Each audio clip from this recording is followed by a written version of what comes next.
So I got this email from Fascist Vejita. It's quite revealing because he does this every now and then. He sends me emails. He sends me fan mail. He does these very generic kind of like hate mail messages. But this one's quite telling because he's saying, how do I go? He's saying when your dad executed unarmed civilians, he felt a moment of empowerment, just as he felt cowardly once he fled when PLO troops arrived. If he's talking about Sabra Shatila, he thinks my dad was involved in the Sabra Shatila massacre, but that means that he thinks the PLO arrived after the Sabra Shatila massacre. Does he not even know anything about the thing that he's been rambling about for the last 2 years? Sabra Shatila happened after the PLO was evacuated from Lebanon. And then the Israelis falsely claimed that there were 2,000 people left in Sabra and Shatila, and that's why they sent the Christians in to go and get them. And the Christians went in, didn't find that many militants, and just killed a bunch of civilians instead.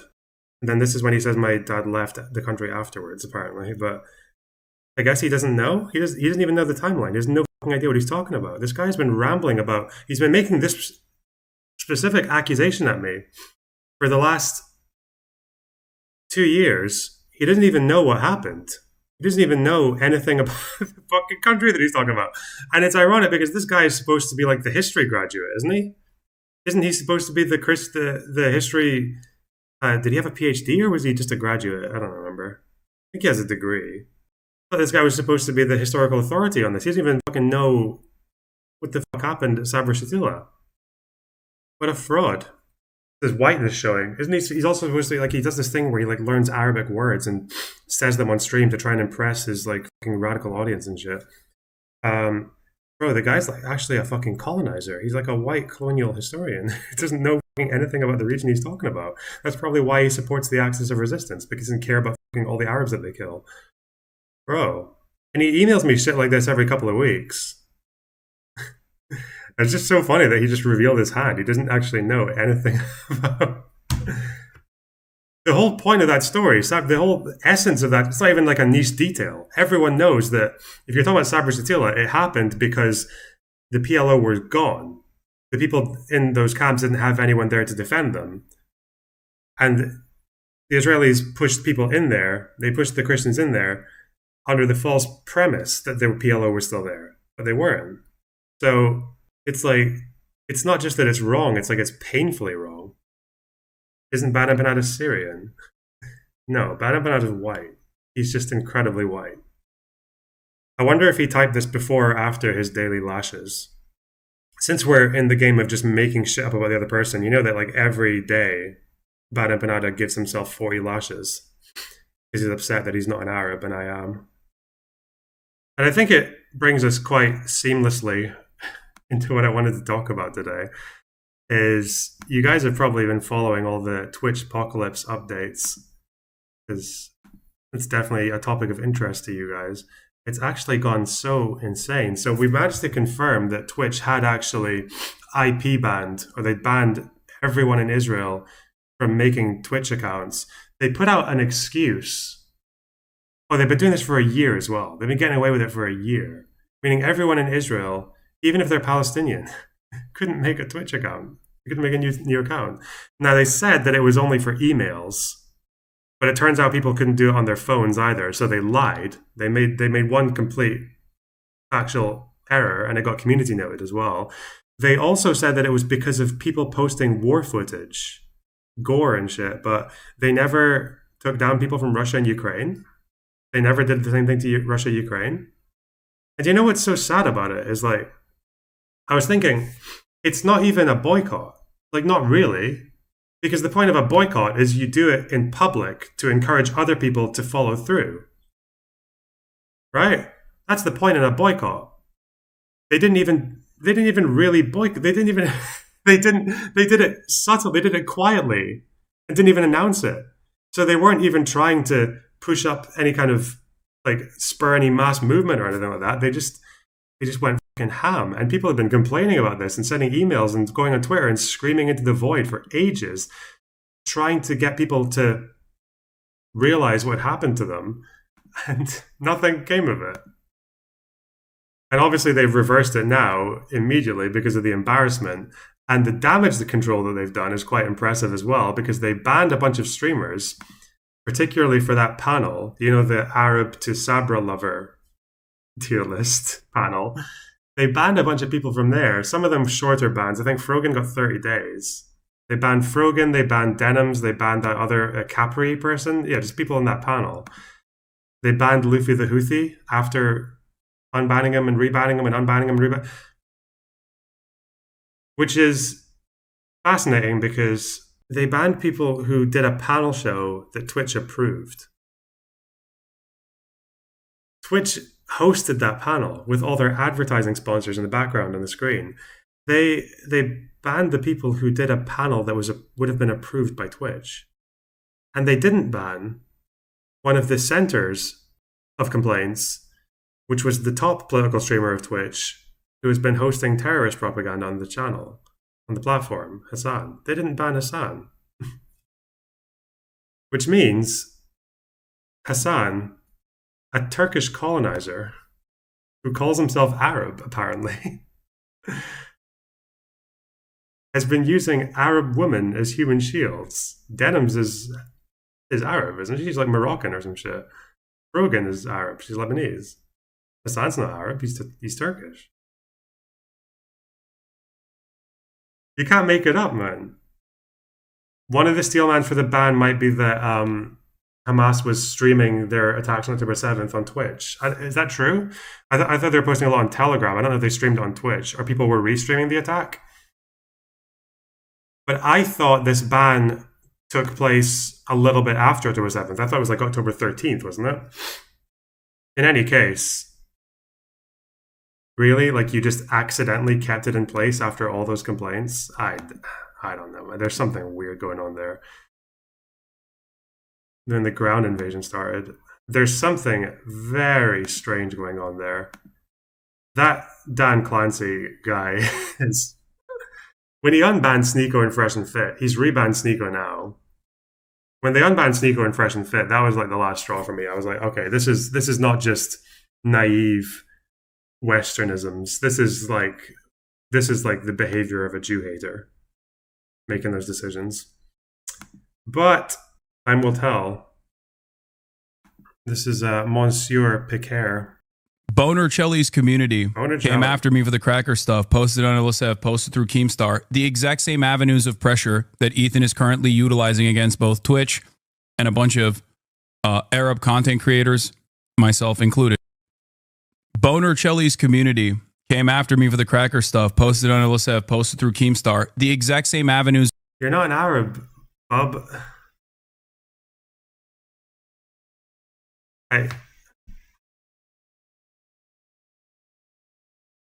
I can get why he's a Turkish cultural Muslim white. Yeah, he's allowed to shapeshift like that, even if it's done in incredibly bad faith. Bro, you're not an Arab by any means. Not even close. You're a colonizer of Arabs, if anything. It's so funny that hearing, because every now and then when Hassan's trying to like beef up Middle Eastern Jewish relations before Zionism, he talks about how banging the Ottoman Empire was for tolerance and shit like that. It honestly sounds like, bro, the Ottoman Empire was an empire. The center of it was what is now Turkey. There was actually a whole thing in the 1900s when the Ottomans focused very hard on a Turkish identity for the Ottoman Empire, which meant that the Arabs were like disenfranchised. They were excoriated. Like, I don't know. It's so bizarre that he talks about the Ottoman Empire in the way that like a Tory talks about the British Empire, which is funny. But he also thinks he can claim calling himself a fucking Arab, bro. It's like an English person calling himself Irish, just so you know. Not Scottish, because Scotland was on the level with England, right? Scotland took part in the British Empire about as much as England did. It's not even that. It's not an English person calling themselves Scottish. It's an English person calling themselves Irish. That's what this is. It's so absolutely insane.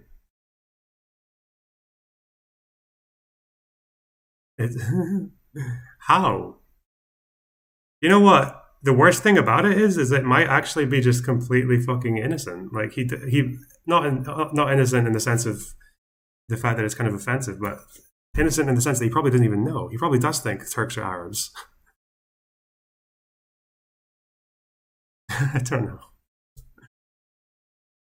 Or it's a misspeak, myself included, just mean he's included in the group of creators. Like, loose, I don't fuck. Oh, God. I think that is quite mental. And I think it's quite telling of the current situation. Because if we're talking about left-wing anti-Semitism, the problem with left-wing anti-Semitism is that it's a lot more nebulous and a lot more concealed and multifaceted than right-wing anti-Semitism. Far-right anti-Semitism is just, Jews, superior/inferior race, strong and weak at the same time, control the world, control the money, blah, blah, blah, blah, Zionist-controlled government. Right-wing anti-Semitism is pretty clear. Left-wing anti-Semitism is a bit more complex, and I want to explain a little bit about how it works, especially how it pertains to left-wingers who are probably more knowingly anti-Semitic, or left-wingers who just kind of stumble into it with very little self-reflection and find themselves becoming completely raging anti-Semites without even knowing or even humoring the idea that they possibly could be. Left-wing foreign policy is still very much left over from the Soviet Union. That's where I'll start it. The Soviet Union obviously was one half of the Cold War against the United States as the other superpower.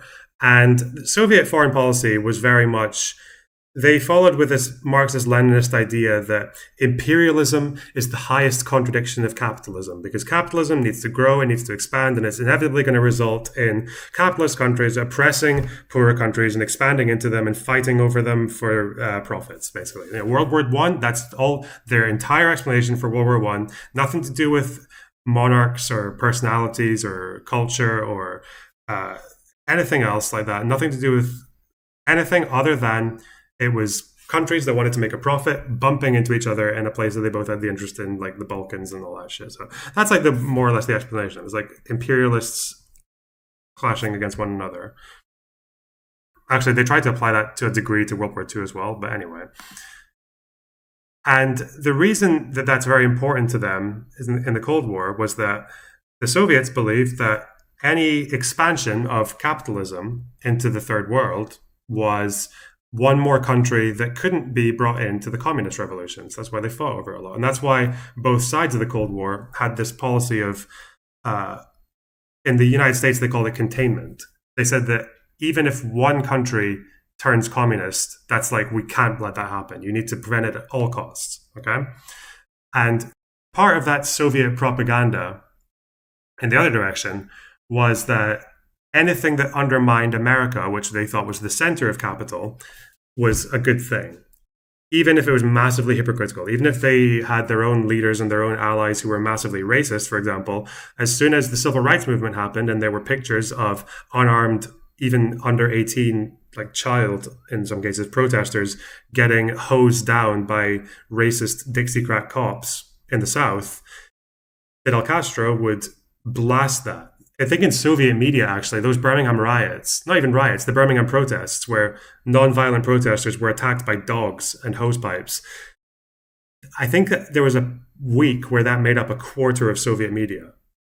As in, 1/4 of the output of Soviet media in that period was just about police violence against non-violent protesters in the civil rights movement. And then they would use it to push places like Cuba or other Soviet parts or Eastern Europe and all that as more like models of racial equality.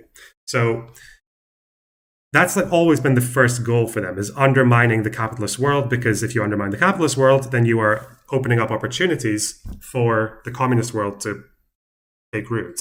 When the Soviet Union fell, obviously left-wingers found themselves at a huge disadvantage, to the point that they were basically willing to forsake everything they stood for ideologically in terms of economic values and everything else, just to hurt the expansion of capitalist Western interests, even if it meant backing other Western capitalist interests, right? Because a lot of these countries that they back now behave like capitalists, right? The CCP behaves in a very capitalist way. Iran behaves in a capitalist way.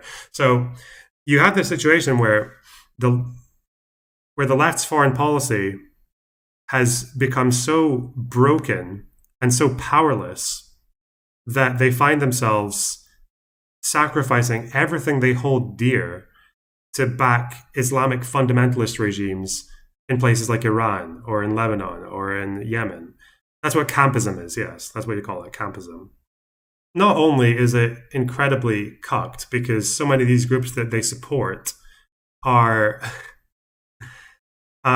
so many of these groups that they support don't give a shit about leftism. A lot of them murder leftists. Someone in chat mentioned the PFLP, Soy Division. Yeah, the PFLP never gave a fuck about communism, okay?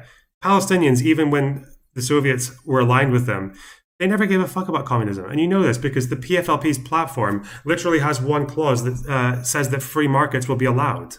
They were okay with free markets. The only thing, and I remember this one because I met quite a few older Palestinians. Some of them one of them was a politician, actually, in Israel and in the West Bank. One of them was a Hadash member. He was a member of the Israeli Communist Party in his youth. And I asked him about that. I was like, so why did you go from Hadash to like Meretz? Okay, why did you do that? And he was like, well, Hadash were the only ones who cared about Palestinians. The guy didn't give a shit about communism. Okay? They didn't give a shit about socializing the means of production or anything else. It was like, these are the people who back us. And we like that. We like it that they back us. So not only are Western leftists just so cucked when they fall in line with these groups, and that's only one example of it. In other examples, they just kill leftists. Hezbollah killed leftists, like right, left, and center. They murdered communists. There's a famous chant that they used to say, which was like not Western, not communist, just Islamic. Like that was like one of their chants from the 80s. There was actually an article I came across not long ago from a communist website. Hezbollah, maybe I can remember it. There was an article I read not long ago. It's called International Viewpoint. Yeah, this was the website. It was called International Viewpoint. And it talks about Hezbollah's relationship with communist parties. And they introduce it by talking about how Hezbollah murdered communists. Okay, so they start with that. Relations were tense. They killed several of our comrades, especially intellectuals, cadres from the universities. For example, they killed Mahdi Amil, who had worked on the problems of colonialism and religion, who was a very great intellectual, a great philosopher. And they talk about Hezbollah in the 80s and how they had all these issues with fucking communists and everything. But then now, because communists in the Arab world have been so disempowered and so defanged, that now they're a bit more tolerant. So they go talking about how discussing an alliance on the political front with Hezbollah and shit. This is insane. This article actually has their thought process built into it. It's like at the start they're talking about, oh, they murdered us and they had no time for us and were there huge rifts and everything. But now, you know, the Soviets are gone and we actually have nothing to stand for, no like avenues of power. Well, we're just going to try and throw a lot in with these people who would sooner like just throw us off a cliff. Yeah, it's just... And this really pertains to the situation that they're in now, because when it comes to Western leftists, the first principle for a Western leftist on foreign policy is undermining Western capitalist powers. Okay? That's their first principle. It just so happens that America, which is bad, backs Israel, which is bad. And the Arab world is against America, is against Israel, so they like that, okay? That's like their first foot in the door. The problem is that Western leftists, typically don't like anti-Semitism. You know, they hate the alt-right and everything. They hate Nazis. So there's a bit of a dissonance there where they find themselves backing groups that are very overtly anti-Semitic, curse upon the Jews, etc. And the way that they wriggle around that is just all the denialism and all the coping mechanisms that you would otherwise see used by racists, right? things like, oh, you know, that like they're just colonized. It's actually the West's fault. They don't have the breathing space to think about dealing with anti-Semitism. Or, well, how can you? Maybe a more nuanced answer could be like, well, the only Jews that they ever face are the state of Israel. They don't interact with American and Western Jews. So the only Jews that they face are the crazy Zionists who bomb their countries and all this shit. It's like, wouldn't you be anti-Semitic? Because like they don't. Yeah, it's not like they have any exposure to like Jews in peacetime. It's like okay, fine, but then none of them actually make that argument. Then they all just say things like, "Oh, it doesn't matter because they can't harm Jews."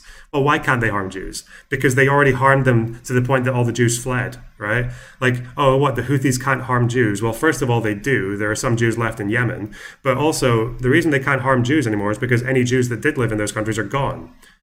There used to be a fair few Jews in Lebanon. They fled because they were murdered, either by PLO, maybe in some cases by Christians, in some cases by Hezbollah. That's one aspect of it. One is just uncritical support for anyone who fights with America or the West. And that leads them to apologize for and actually even sometimes flat out support some of the most virulent anti-Semites in the world, like the Houthis or Hezbollah. So that's one aspect of it. Another aspect of it, which none of them will admit to, but I know some of them think it, is if the only thing that matters to you is material conditions, okay? Your wealth, your place in the capitalist world, then anti-Semitism to them is kind of acceptable now because most Western Jews that they know don't have issues when it comes to income. And occasionally some people will tweet this. I saw a tweet a while ago from Bada Banada who just said that like Western Jews are so assimilated into whiteness that you can't be racist against them. Like it's just not a big deal. And so apparently hate crimes and social exclusion and fear and all that shit, like that doesn't matter, because they're wealthy enough, because they have enough income. Most people won't admit that, though. You won't see that from the Twitch crowd. They'll just say, yeah, anti-Semitism is really bad. It's just that whenever it happens, it's Nazis. And even if they claim to be doing it in the name of Palestine, which has happened a few times, there have been synagogue attacks in America and Canada from people who claim to be fighting for Palestine, well, they'll say that's just a Nazi pretending to care about Palestine so they can attack Jews, right? So there's a lot of denial. But I think the part of it that people don't really touch on so much is how anti-Semites, like real conscious anti-Semites, can sort of manipulate the discourse to a point that people who wouldn't otherwise be anti-Semitic get roped into it without realizing. So one of the things you'll realize about Israel is that despite Israel doing quite horrible shit in their history, there's nothing Israel can do that's bad that won't get exaggerated a million times over by the international community. And that's in large part because the international community, especially the way the General Assembly works, is full of dictatorships, okay? Lots of people who vote in General Assembly resolutions are dictatorships. And a lot of parts of the world, Christian, Muslim, or otherwise, are still fairly anti-Semitic, okay?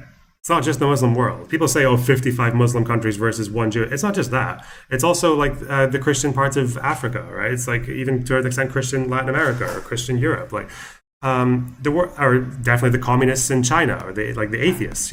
So there's a lot of anti-Semitism out there, and the result of that is that you get a world, an international community where there are more. Even before October 7th, and every year, there will be more General Assembly resolutions against Israel than against every other country in the world combined. Before October 7th. Like in 2022, 2021, 2020, like 23 before October 7th, or 2021, 2020.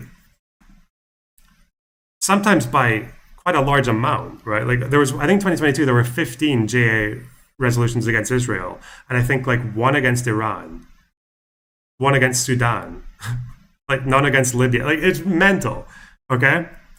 And so the fact that they can somehow outdo all of these regimes and some of like the most brutal regimes in the world by like orders of magnitude is going to influence the minds of people who don't really have the same underlying anti-Semitic principles. So someone in the West just sees, well, I don't like countries that violate human rights. Well, if I look in the news, it seems like every other violation of human rights that's listed in the news right now is committed by Israel, right? It's got all the press attention. It's got like international media, places like Al Jazeera blasting right, left, and center and all this shit.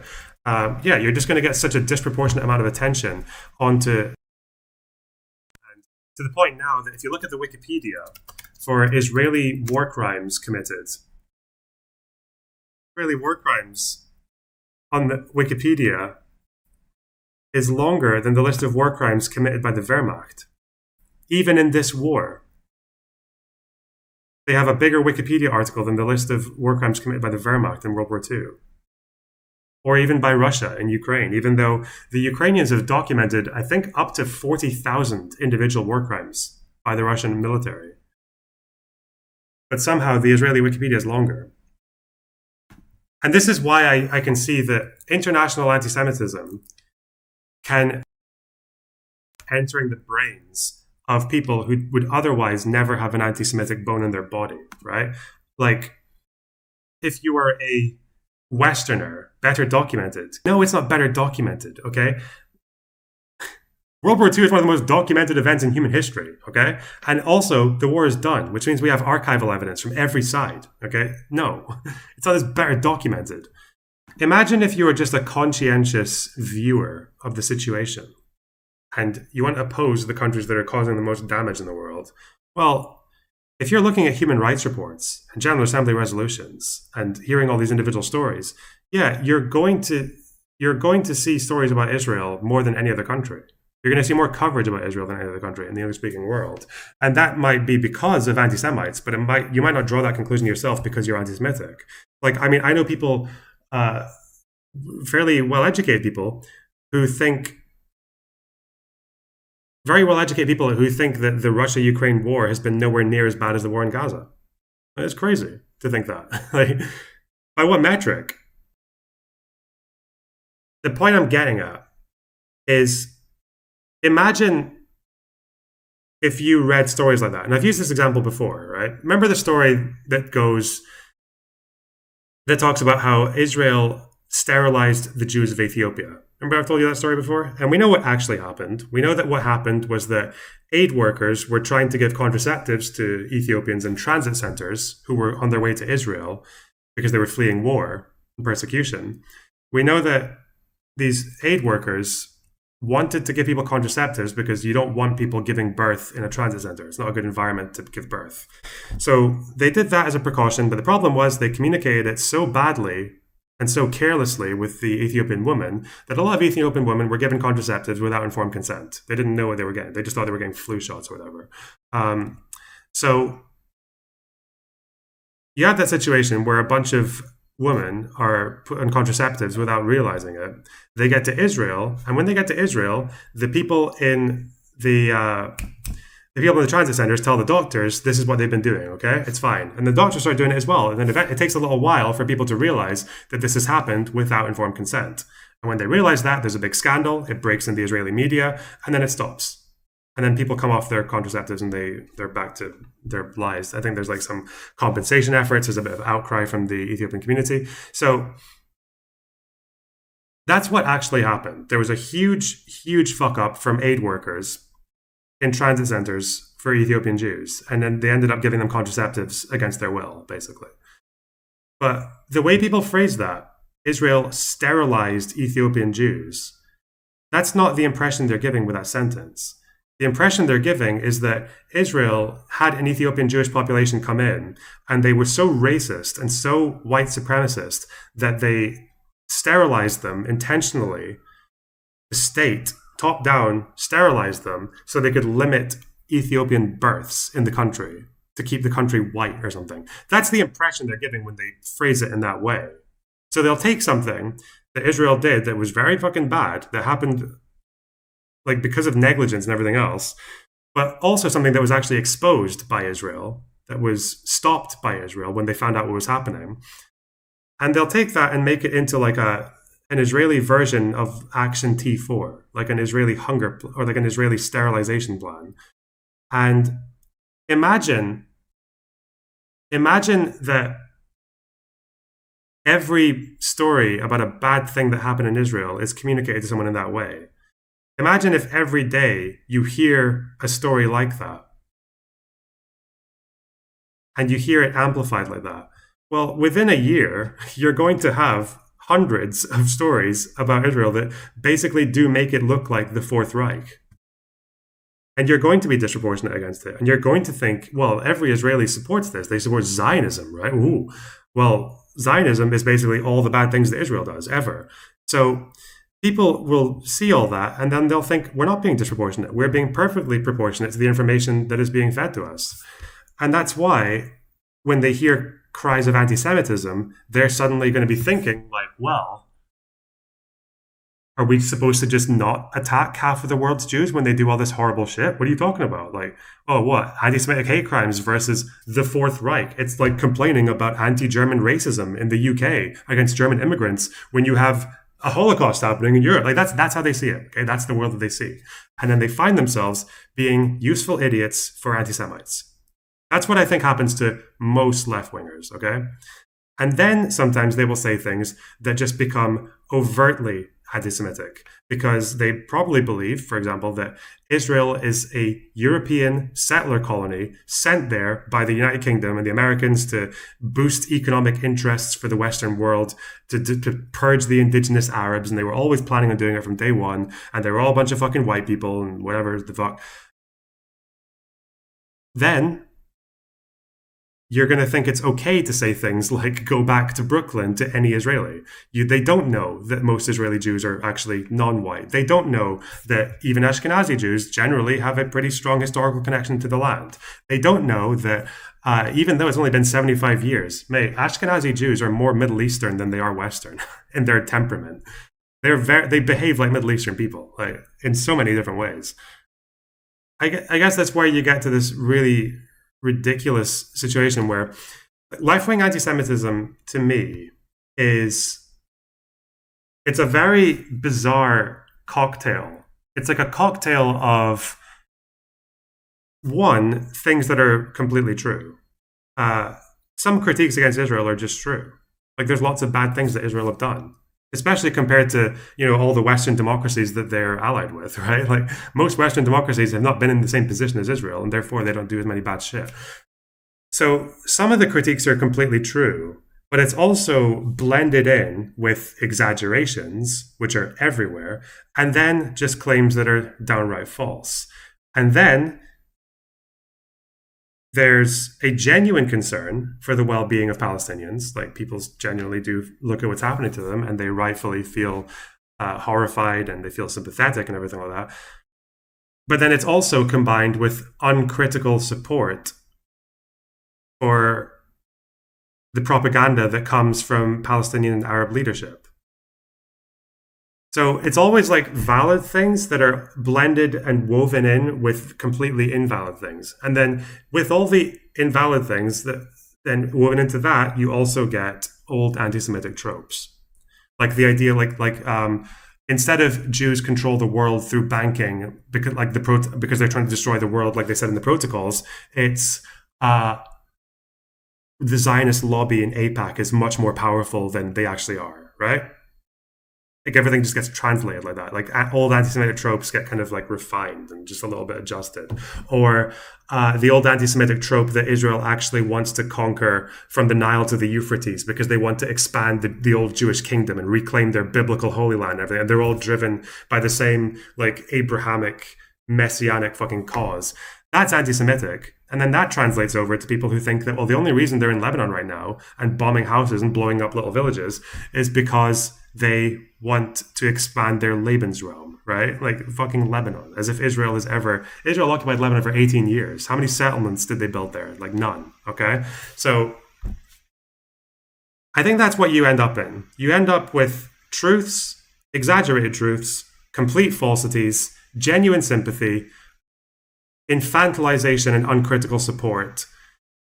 And all that is interwoven with subtle, sometimes not so subtle, anti-Semitism and just downright ignorance. A bit of retarded. Yeah, don't forget the ignorance. I was going to, yeah. Like, here's an example, okay? And I feel fairly vindicated by this clip. You'll know why. Just one day after the October 7th massacre a year ago, Hezbollah joined the war against Israel. It launched an unprovoked attack on our cities, killing civilians without distinctions, Jews, Christians, Muslims, and Druze. Okay, so they said that they're killing... Druze we talked about last time. Druze. What did he say there? Hezbollah joined the war against Israel. It launched an unprovoked attack on our cities, killing civilians without distinctions, Jews, Christians, Muslims, and Druze. Okay, so they said that... Did you hear what Frogan said there? What the fuck is a Druze? Okay, just on a side note, I'm going to be petty for 1 second. I am vindicated. I told you, these fucking idiots, never underestimate how little anyone who talks about Israel knows about Israel, okay? Or the Middle East. Never. Even if you're on a podcast that is centralized around your identity as an Arab diaspora. This is called the Arabs podcast, okay? It's Arab diaspora in America. Never underestimate how little they know, because even as diaspora, you might not necessarily know anything about the country that your ancestors or your grandparents or your parents come from, because you're diaspora. You don't live in that country. You might have never lived in that country. So why would you know? There are people in America who don't know anything about how America works. It's the same thing in Lebanon. It's the same thing in Palestine. It's the same thing in Syria. But to say, what the fuck is a Druze, bro? Druze, Mount Lebanon was Maronites and Druze. It's like the center, it's the heart of the country. It's Druze people. The Druze fought with Maronites. They also fought with other groups there as well. Like, they're a very important ethnicity in Lebanon. And not to mention the north of Israel. There's quite a lot of Druze people in the north of Israel. Like I said, the reason I'm vindicated is you guys thought, some people in this community thought that Frogan genuinely knew what a Sabra was. Of course she doesn't. She doesn't know anything. Remember she was talking about her justification for hating on American soldiers and wanting them dead? And she listed countries that America has committed war crimes in, and she starts listing like Lebanon, Syria, Jordan, Iraq. And I'm like, bro, half these countries you're mentioning, what war crimes have America committed in Jordan, in Lebanon? What? This is complete bullshit. Yeah, she didn't know anything. She knows nothing. We're only 16 seconds into this 1 minute 23 clip. USA operates from Jordan. Well done, almost. Yes, well done for equating the USA exists in this area, therefore they've committed a shitload of war crimes in this area. You see how it's such a perfect fucking demonstration. Oh, they operate there, therefore they've committed atrocities there. That's what people do. They look for like, oh, well, America was there. It's like when people say, oh, Hezbollah, when they called themselves Muqawama al-Islamiyya, Islamic resistance, when they called themselves that, in the 82 to 85, 87 area, they were only killing Americans. They were fighting the embassy, or they killed American Marines, like 250 of them. Okay, why? What right did Hezbollah have to do that? You realize that the Americans were in Lebanon because the Lebanese government wanted them there, right? They were allowed in there. They were there to contribute to stability in the region due to the civil war. And then sometimes they were not so successful at that, but that's what they were there for. What war crimes did they commit, though? You would probably call the American University of Beirut colonizing. Yeah, are we supposed to forget about Caroline Quant and her lack of historical understanding? Yeah. But again, obviously, a lack of knowledge doesn't become mutually exclusive with antisemitism, as we'll find out. They're killing. Druze we talked about last time. Druze, there was the village in the Golan Heights. The Hezbollah rocket came down and hit kids playing soccer, but everyone says Israel shot the rocket down and it hit the kids playing soccer. Everyone in your media feed says that. First of all, when an IDF interceptor, when an Iron Dome interceptor hits a rocket, it explodes when it landed. If it fails, it will still have fuel in it that could explode, but Iron Dome interceptors have fail-safes. They have self-destruct buttons, controls. If they fail, they will self-destruct in the air before they land, which is why I think historically there's only ever been one video that I know of an Iron Dome missile failing, landing, and exploding without doing its self-destruct. There's one video. Do you know the explosion? It's tiny. It's a small explosion. Interceptors they're about, okay, I don't know. They're like a few feet long, maybe a bit longer. They're supposed to explode in the air by contacting another rocket. They're not supposed to cause massive explosions. They're supposed to be enough to hit a rocket. So when they say fail, you can look at that explosion. The explosion was filmed. It was no way in hell the size of an Iron Dome missile explosion. There's no way. Not even to mention how rare it is for an Iron Dome missile to do that. And not to mention that before that strike, the Lebanese media literally reported that Hezbollah had claimed responsibility for strikes in the area. That they said, we fired rockets in this area. They were aiming for a military base, I think, in Mount Hermon. So, but no, not everyone says that it was the... If it was an interceptor, even if it was, whose fault is that? Does that mean... You can't just do it. It's not like a results-based analysis. Hezbollah fires indiscriminately. Every rocket they fire is indiscriminate. Every Katyusha rocket they fire can't aim. Means it's criminal because it has a good chance of missing completely and hitting kids playing football. Even if it were an Iron Dome interceptor, it would not exempt Hezbollah from responsibility. Not even slightly. And hit kids playing soccer, but everyone says Israel shot the rocket down and it hit the kids playing soccer. That was in the Golan Heights. Muslims, it killed one person in Palestine. It hasn't killed any Christian Palestinians that I'm aware of, or any Christian Israelis, and it hasn't, I don't think... And I think it killed Jews. I think it killed IDF soldiers. So I think Hezbollah has not... It also killed civilians. Hezbollah also killed civilians. But again, what is this argument? Oh, well, you only displaced 60,000 people. You only displaced 60,000 people and killed like 20 or 30 civilians just because what? You failed to... Because your rockets are shit, because they got intercepted. So it hit the rocket, he says, get it? Because it hit the rocket went off course. Again, Katyusha rockets go off course, but there's no evidence of that. There's no evidence of that. 2 Muslims were killed. Okay. Again, it's just like the result-based analysis is so stupid. Not killed anyone else. Israel has decided to put an end to this. We've decided to do whatever is necessary to return our people safely to their homes. By killing people. Israel has a right to defend. Listen to this part. Israel also has a right to win, and Israel will win. Israel has a right to win is fucking insane. That's insane. To win what? Return to where? To Lebanon? No, what they're saying is That's number 2. Return where to Lebanon? She doesn't know that Israelis were displaced from the north. He's talking about settling South Lebanon.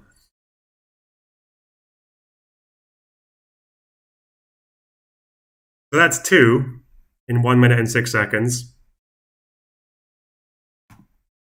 So what he's trying to do is he's trying to get rid of...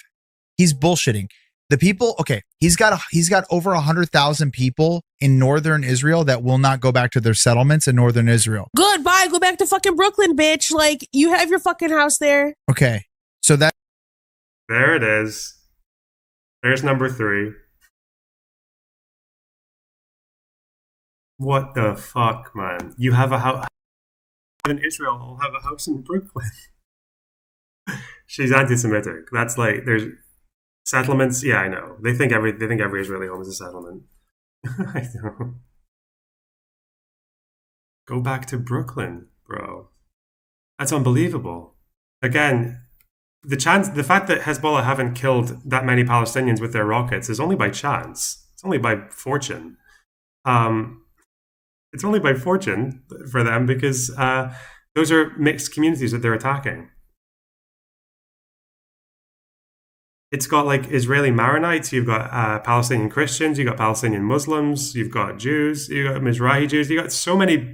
These are some of the most multicultural parts of the country, the north of Israel. And not even to mention, like, go back to Brooklyn. Bro, most Israelis were born in the country. Most Israelis were born there. They don't have houses in Brooklyn. Why Brooklyn? Why not even Europe? I guess because she would know that they don't have homes in Europe because of the Holocaust. Actually, she probably doesn't know that. She's mental. Bro. Brooklyn. Left-wing antisemitism. It never fails to impress. Oh, she did this as well. She wanted to do a 9/11 baking stream. 6250. 9/11 baking stream with Raf and Capri. If we get to this goal by 9/11, Capri, Raf, and I will make the Twin Towers out of a stacked cake. and we'll make an airplane, and we'll recreate 9/11. I just want to say, to let my my inner boy come out, it does really fuck with me, the amount of people who have decided to attack Frogan for her fucking weight on Twitter. That's really cringe. I think it's especially when you have someone who is just so blatantly evil in so many ways, and you guys are like, oh, she's fat. Shut the fuck up. She's the devil, man. And it's got nothing to do with her being fat or Muslim. Because I want to say now, you guys, you little barbarians on Twitter, there's a lot of attention being paid on you now, because there's one side of the internet that's getting in a lot of trouble for Twitter and for Twitch anti-Semitism. There's also you guys. People are going to pay attention. Okay, listen. As much as I love the idea of watching Mr. Hassan Piker have to explain himself in front of a committee, which might happen, I don't know. As much as I like the idea of that, of him having to explain himself to senators and congressmen, I don't want to have to see poor Dustin have to go up there and explain himself for fat phobia in the community or whatever. I don't know. Or even the Islamophobia, yeah. It will be Clancy. Yeah, but remember, these committees, if they're talking about anti-Semitism on Twitch, they'll bring people in who also fought against them. Like Dan might have to speak, or if they do that. But if they do that, they also might have to see Hassan go on, because he's the father of all these creators. As in, like, if Hassan were a liberal, or even just a social democrat who opposes terrorism, you realize that Hassan, like those people like Gremlow, Denims, what could they all call? I don't know, Mike from PA, they would all be the same. They wouldn't be saying the things that they're saying now. So he is responsible for them in large ways. You think Dan and Dustin could easily hold their own in that environment? They probably could, yeah. You know what's funny is Hassan could as well. There is a scenario where a committee actually helps Hassan more than it hurts him. Because if Hassan's clever enough, he will have to make a decision. He'll have to make a decision to basically close the door on him ever being mainstream in terms of the, wanting to hang out with AOC and shit. But I think he might have to acknowledge that door is already closed, so he might as well just go full on. If Hassan goes up to that committee and just says, like, what? America's arming the genocide of 42,000 Palestinians, and you guys are out here talking about anti-Semitism on Twitch, then he might actually look really good for people who he wants to look good to. He might actually consolidate the terrorist wing of the United States and grow off of it. There might be crazy people online who don't know about Hassan, like the Americans deserve 9/11 thing. I'd be careful there. That's what I would do if I were him. I would gamble. I would just go for it. I would just be like, okay, listen, AOC, we're never playing Among Us again. It was good while it lasted, but I'm still going to make something out of this. That's what I would do if I was him. You know what I want? If there's a committee, maybe this is just me, because I think like demonstration of lack of knowledge is like a big thing to me. So I think it would be really funny if there was a committee, and I would just like these people, if they have to speak to Hassan, I would just like to see them ask him basic questions about the conflict. I just want to watch Hassan get asked by someone how the Yemen civil war started. Like, why are the Houthis fighting with Saudi? I would just like him to answer that, because he wouldn't know, and that would just be really funny. Oh, I got to ask him, who were the Baha'i people? Who were they? Why did the Houthis not like them? Well, oh god, there's so many fucking clips about this, isn't there? Oh, hello, Steve. That's their litmus test of like. I like that they've moved on from swatting to just like trying to use American Congress against like their perceived enemies. How is that even remote? He's so fucking funny, man. He's actually reacting to Dan. I didn't notice that before. He's actually reacting to the Dan video. comparable. Content. How is that remotely so comparable? callous. Wait, that's How an is that even remotely comparable? Is openly doing this in what? broad fucking daylight. What are you talking about? Like, he doesn't even give a shit. He's like, I don't care about anything. It'll just be funny. He reacted to you too, I think. Wait, no. I haven't seen that on my Reddit. What, Hassan reacted to me? What was I saying that he reacted to? It kind of been my tweet. The tweet was a fucking banger. He watched you writing the Dan tweet. I didn't do that, though. I didn't actually end up finally doing that. Like, what do you do? Okay.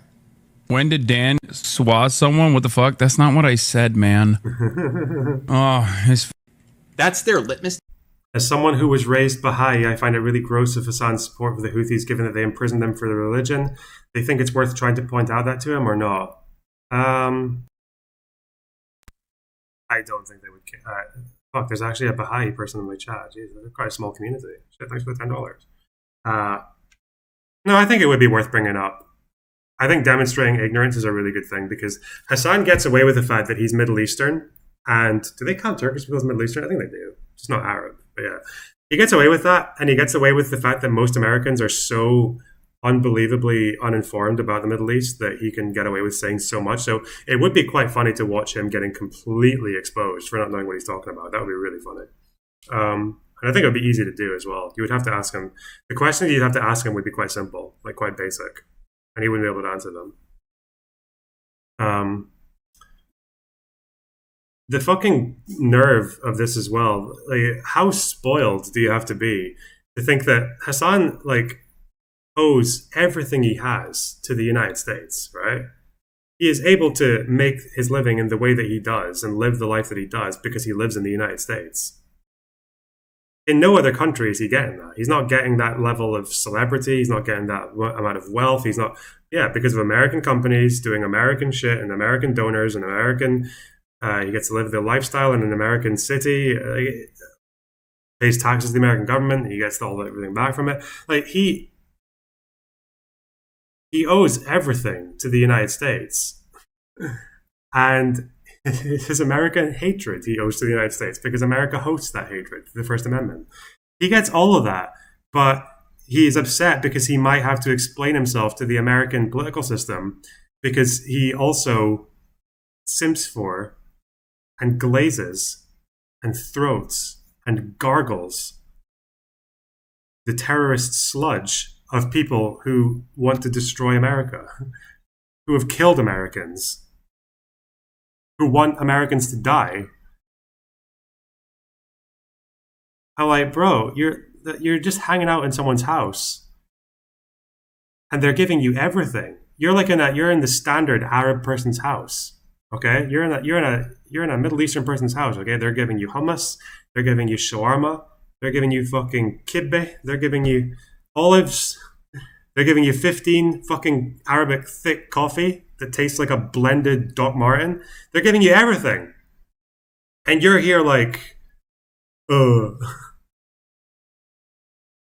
what if I just want to talk about how you're all terrorists and it's actually based that Israel takes your land? And then they're like, you should leave. And he's like, what? I thought this was America. Like, no, it's not America, bro. What are you doing? And then you start bringing fucking settlers into the house. And they start throwing rocks at the Arab dude's family. And he's like, okay, I think we need to talk about this arrangement, Hassan. And he's like, what? Is that unbelievable? First Amendment. Fuck me, man. Fuck. Very problematic. Yeah, bro. He's in a Palestinian house in the West Bank, getting all the best treatment, all the Middle Eastern hospitality, and he grabs the remote control, switches off Al Jazeera, and is like, "Look, guys, look at this Ben Gvir musical. Look at these incredibly musically gifted people. They just want to dance. They just want to dance around the Al-Aqsa compound. They just want to dance to the streets of Jerusalem." There are times when they stomp on the Palestinian flag. Wait, just wait for it. They're going to stomp on the Palestinian flag. What's wrong with that? And fucking Abdul's looking at you like, bro, what the? Can we talk about this? What's this guy been saying? Gramlow. Just relevant? I think he tweeted about it and how it was big injustice or whatever. Bro, Mads Frogan's taller than him. Also, I love it, like the recent, in the last 24 hours, I've discovered like a thing that the D community like tries to use against me is that I'm 5'3", and I'm like, no, he's more like 5'6", isn't he? Okay. All right, if you say so. Okay. Like, he's not a tall guy. I'm not saying it's on site if I see Destiny. He's obviously a little guy. Yeah, Twitch count again. I'm just saying, you know, it probably wouldn't be on site. Honestly, I probably wouldn't notice him while I'm tripping over him because he's so fucking short. Being a child. I don't know if he's 5'3", but he's a little guy, right?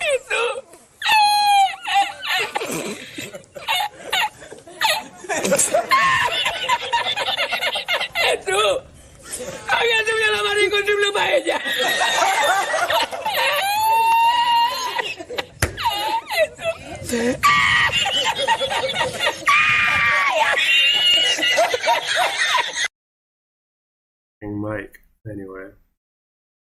I think most of this can be explained by bad, probably, but there is something to be said about the way that so many political streamers behave like abusers. They,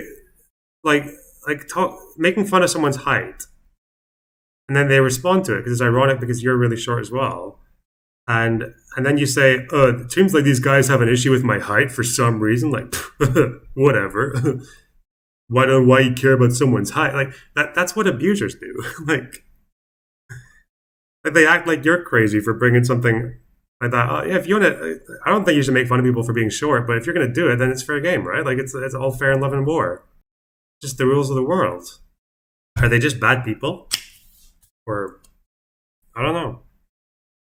I guess if you're that desperate to, like, if you're a streamer and you really want attention, it's like, especially because I feel like a lot of these streamers, especially like this Hassan crowd, is like, a lot of these streamers, they seem like I wanted to do streaming and make video essays because I felt like I had things to say that weren't being said online. Like, I felt like I could contribute something, whether it was like, even if it's like just like some niche knowledge, or I can make an argument that hasn't been made, or I've got like, that's generally, like, I feel like I can contribute something to the discourse.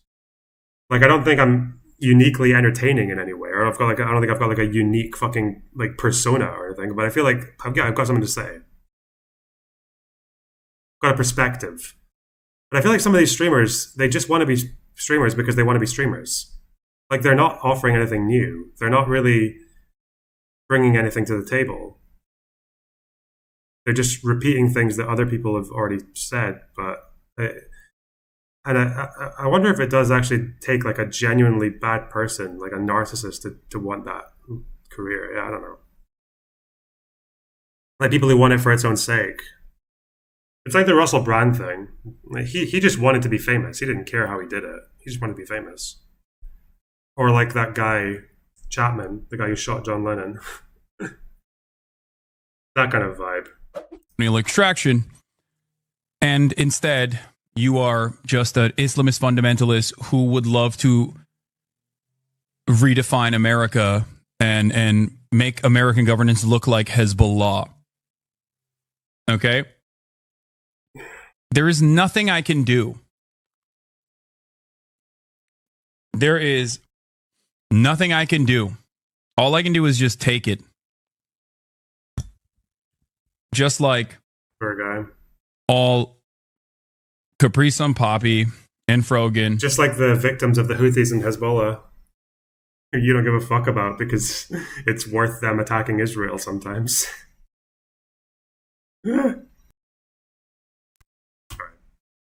And everyone else that's getting banned in this mass ban wave, that all they can do is take it.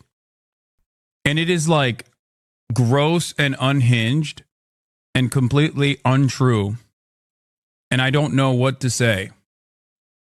Their goal is for you to stop talking about Israel's actions under the guise of fighting anti-Semitism. Twitch is playing along because they're an American corporation. Hassan, I thought there was a genocide in Gaza. Why the fuck are you talking about streamers?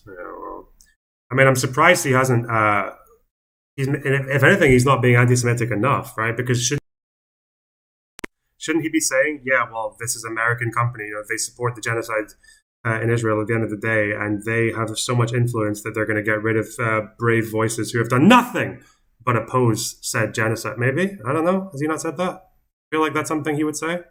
This is AIPAC's doing, That's why it's a congressional hearing. If that happens, I don't know the updates on that. If there's a congressional hearing, it'll be because AIPAC lobbied for it, surely. That's what he would say, no? He's maybe not being anti-Semitic enough here. After all, yeah. Like ADL is directly talking about Frogan. It's fucking insane. Okay. ADL takes no prisoners, bro. Sorry. What's this? Huh? Will come out and attack Hassan, or like if anything will come publicly for people talking about Hassan talks about me so much behind the scenes. It's actually insane. It is obsessively crazy. I didn't believe this when I found out about this like 3 years ago, but I mean, like, I keep hearing so many people keep telling me that it's actually unhinged, like, but fucked up, man. It's good that that this has actually gone a bit beyond just Twitter clips. Like, people are actually getting involved now, because it's a big problem. Not the biggest problem in the world, but it's a big one. It's worth the attention. I guess Stephen was partly right in the sense that I think more people are caring about it than he expected it. But I mean, like, one of the UK papers that wrote about it was The Sun. I'm like, yeah, of course. Like, the worrying thing is that the only people that give a fuck about this in the mainstream are like right wingers who just use anti-Semitism as an excuse for them to shit on Muslims. I mean, hopefully it doesn't begin and end there. Who's this guy? I remember him. On the Black. What are you saying, Bob? What's the story? I don't know. It's very interesting that all these things happen to line up exactly right, and Ethan had nothing to do with it, of course. He can never take what he says is accountability. He claims that he needs accountability from Hassan for Frogan or Hassan for the Yemeni kid or whatever, but no, never any accountability for Ethan. It's accountability for thee and not for me. I could do nothing wrong. Me? No, nothing. When I mobilize my multi-million follower audience against smaller creators and gets them banned and cheers it on, nah, that's not me. It's never me. I could do no wrong. Of course not. I could never defend an apartheid regime. I've defended Palestinian rights 3 years ago. What? You think that I'm running defense for Israel? What? No. I defended Palestinian rights 3 years ago. You think that I'm sending hate? Again, remember, all Ethan did was that he pushed the idea that Israel has a right to exist. He wanted a two-state solution. He wanted all the settlers to be evicted from the West Bank and Jerusalem. And he wanted a Palestinian state, and I think he probably wanted like some reparations and shit like that as well. But because he sympathized with Israeli concerns about security and the intifadas and all that shit, that was it. That was the fact that he thought Israel deserved just like that. It deserves to exist as a country, as per international law. That was the straw. That was all you needed. That was the fucking tower that fell on the camel's back. Because again, it makes sense. It makes sense because if you believe, like I said earlier, if you believe everything that these guys believe about Israel, if you hear someone saying that Israelis have their human rights and they have their concerns and they have some legitimate concerns, even if you have that, even if it's still behind a very, very left-wing pro-Palestinian position, if you say that about Israelis, if you show that an ounce of sympathy to them, well, the problem there is that it's kind of like you're trying to both sides Nazis and Jews, or slavers and slaves. That's how they see it, because that's what they see Israel as, because of how every single bad thing that Israel does is massively thrown out of proportion. Yeah, and then a bunch of bad things that they've done are made up. And so they're being fairly logically consistent when they treat Ethan in this way. It's within the internal logic, it works, which is quite upsetting. Hate to Frogan? What? No, it's not me. It's other things, and definitely not me. I never have any accountability for the things that I say. I have a multi-million follower audience. I used to be racist. Well, that was in the past, and I definitely apologize for it. I've changed now. But honestly, I have not changed at all, because there's never any accountability for me. Come on. Let's be real. Come on. It does really show. I don't know. It really, really shows how you can manufacture this all out of nothing. Ethan never gave any indication that he was a defender of Israel, but it was the fact that he just all it took was what, two-state solution, like Israel's right to exist. That was all it took. Oh, and also being concerned about anti-Semitism in the West. That's all it took. He didn't try to rationalize anything that happened in the war. He didn't try to rationalize like settlements or anything. Nothing. I don't think he never said anything that was even dehumanizing towards Palestinians, like ever. Not even slightly. Not even close. Remember what he said about settlements? He said if October 7th happened to the settlements, he would understand that. It would be more understandable to him, is what he said. I don't think he said it would be like completely justified. He even said it's a genocide. Did he? Yeah, maybe. Yeah, it's quite insane. It goes to show that that's how little it takes.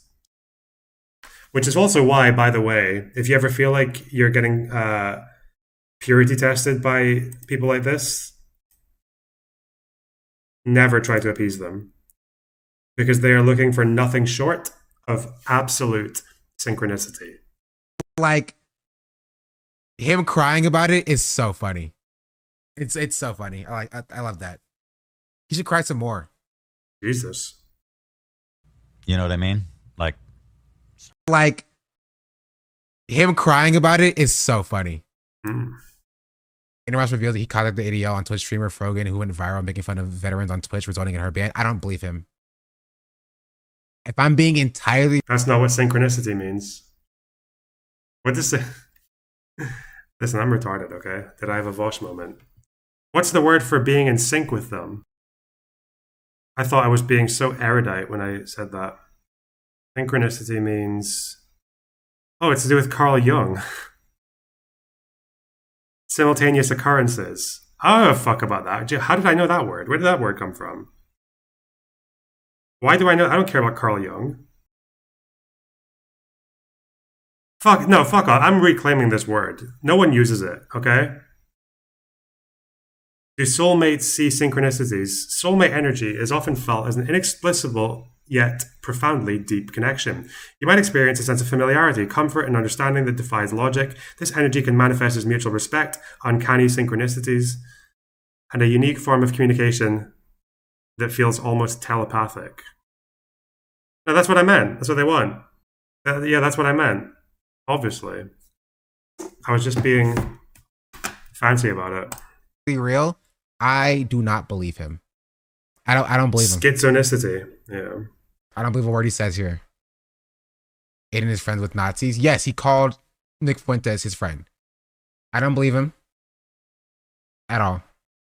I think he's lying.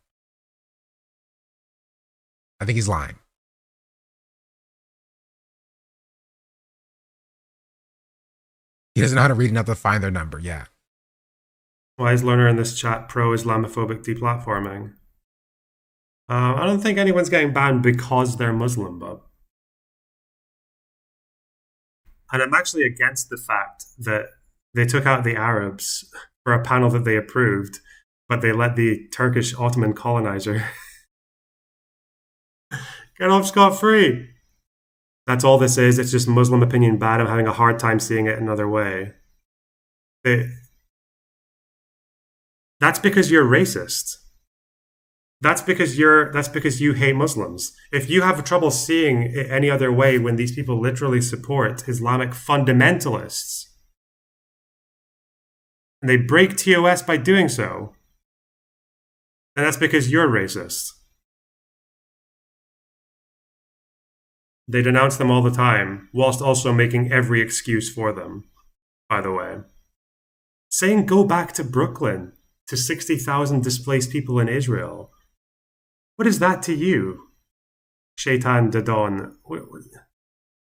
I will say, like, them choosing the fucking hummus panel as the reason for the ban was quite stupid. That was obviously damage control, because Twitch approved that panel and then made the people that they approved pay for it.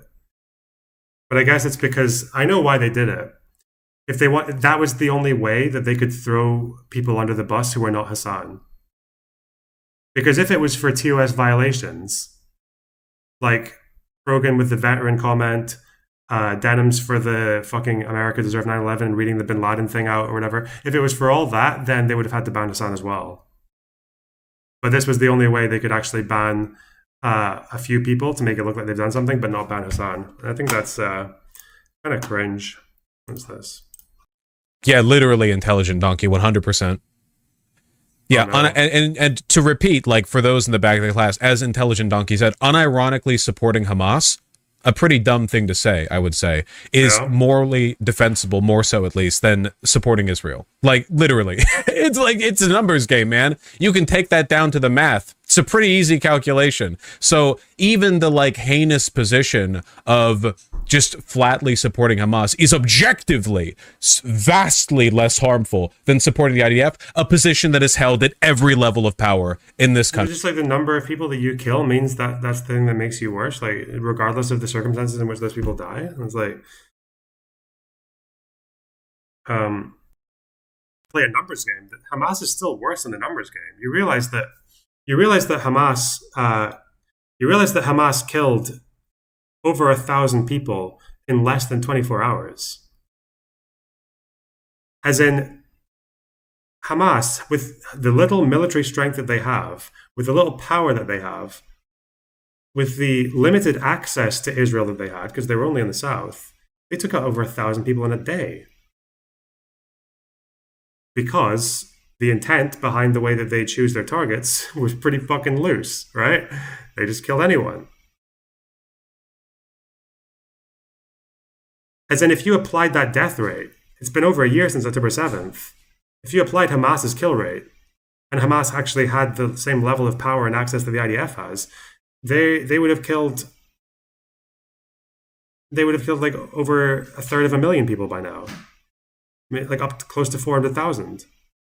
1,000 a day. A pretty bad death rate. Not even to mention, I think Sam Cedar talks about this. But no, as a numbers game, it still doesn't work. I don't know what innocent means. He doesn't say civilians, though, because we know that about 1/3 of the Israelis killed on that day were military personnel. I only bring that up because people say, it's war.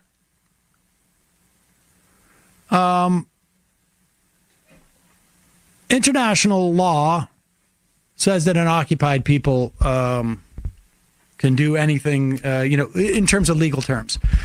I think morally, killing civilians. International law, by the way, is not settled on whether or not Hamas had a right to go and attack Israel. That's actually not. Occupied people rests on whether or not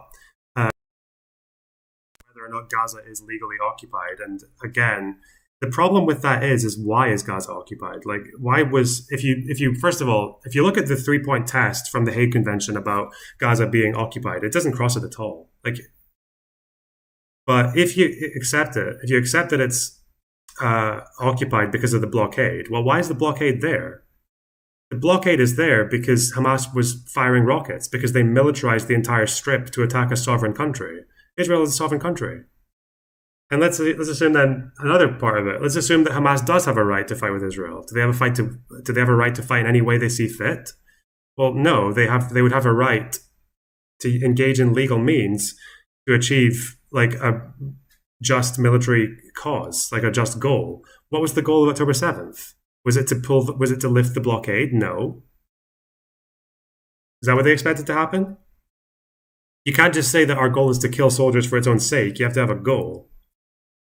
Like, if I go to America and just start stabbing American soldiers, like, that's not allowed. I can't do that, even if I've only killed soldiers.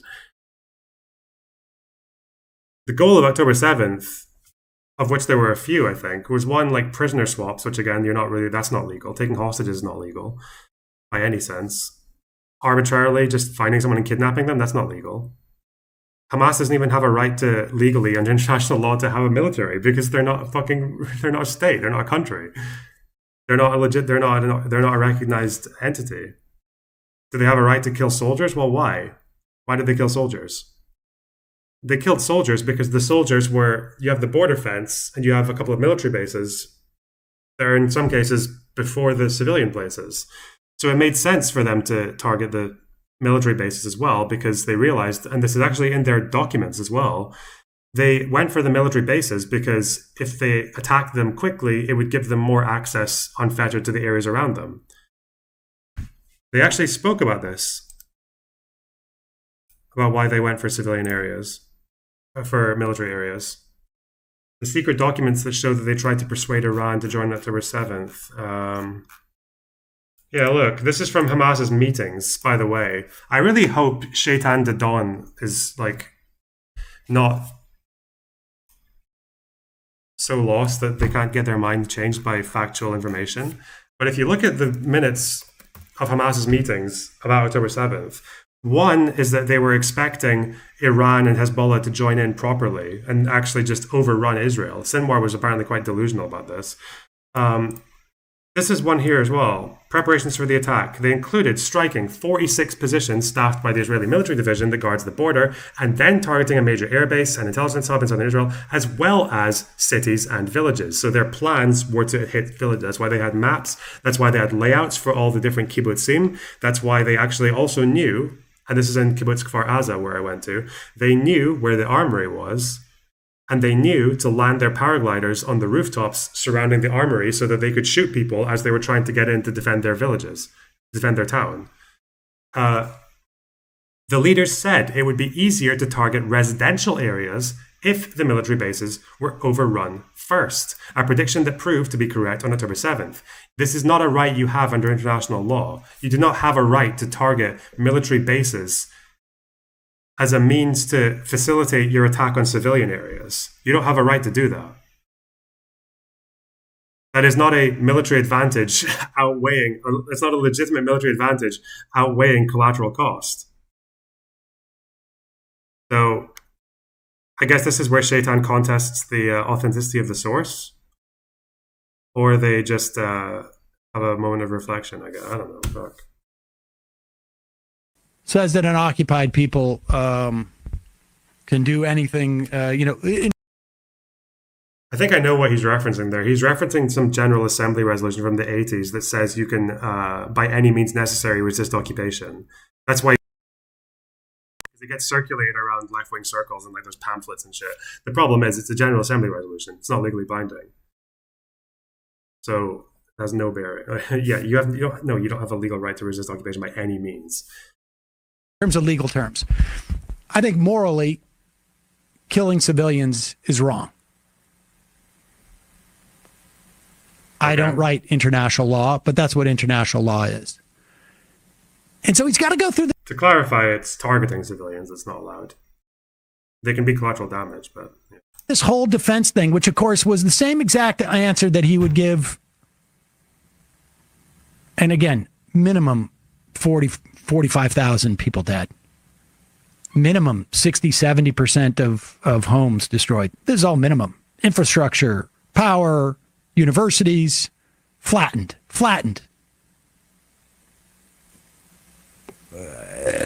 How many people are scarred emotionally? Kids? I mean, it's just, it's impossible to wrap your head around. He could have given the same answer 2 weeks after October 7th. So you have to keep giving the same answer, but he has to get more aggressive about it because there's less and less justification. I should say, even on his terms. Never mind, I'm not talking. What's he saying here? Did I miss something? International law. He doesn't say civilians, though, because we know that about a third of the Israelis killed on that day were military personnel. Like, this rationale doesn't make sense either, because again, like, it's not just combatant to militant ratio, because that doesn't tell you anything about the intent of the attackers. You need more. It can be more likely, but the reason Hamas killed a third military is because, one, the military bases were otherwise an obstacle to the civilian areas, like their own meetings showed. It showed that attacking the military bases first gave them access to the civilian areas, like unfettered access. And two, the other reason they killed military was because when they were attacking civilian areas, the military intervened and went between Hamas and the civilians. So this whole like a third of them being militants doesn't tell you anything about the actual like conduct of Hamas. It doesn't tell you that much at all.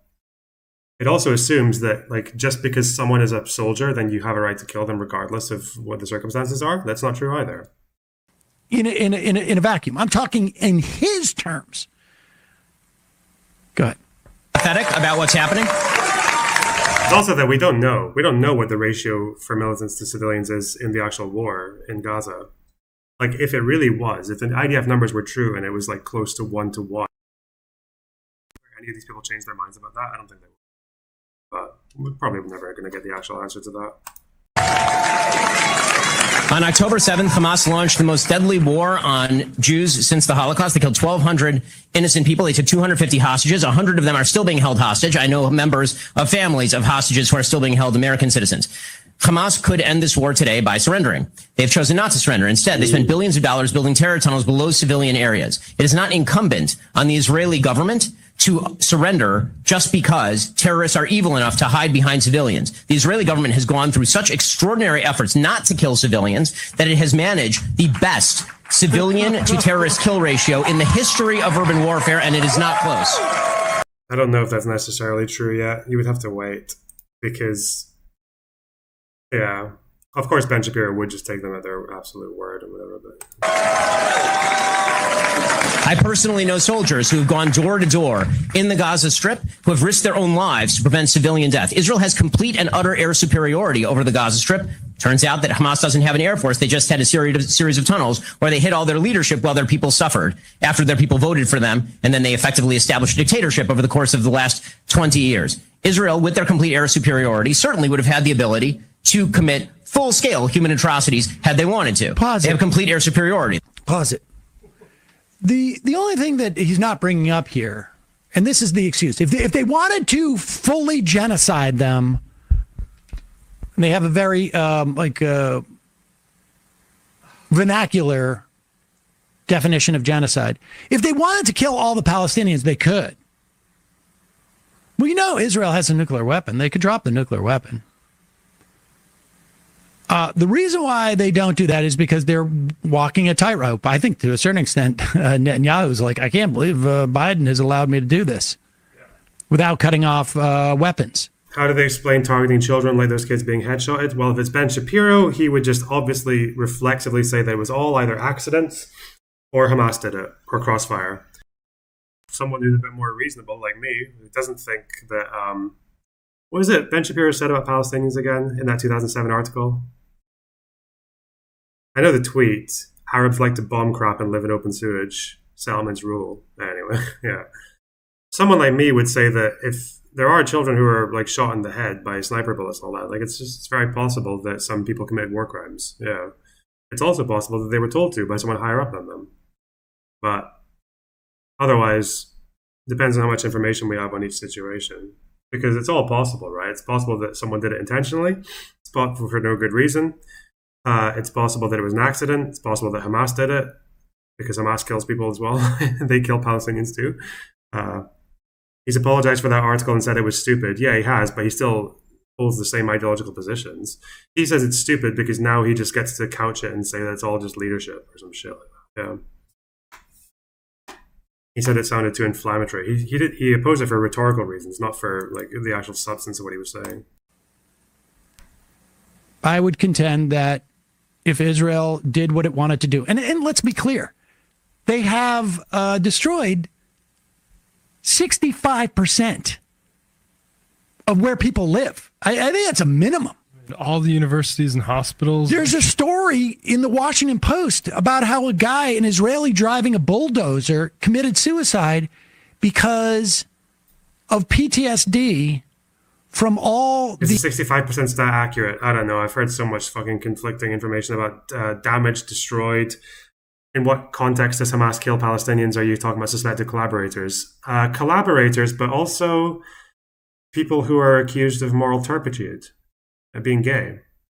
There was actually, under Sinwar, there was a Hamas commander, a fairly high up dude, who was tortured and killed because they accused him of collaborating, which they didn't have evidence for, but they also accused him of turpitude.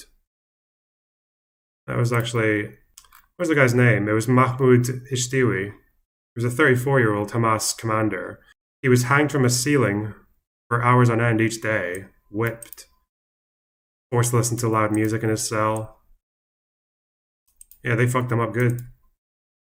Apparently, he confessed to basically everything, things he had done and things he hadn't done whilst they tortured him.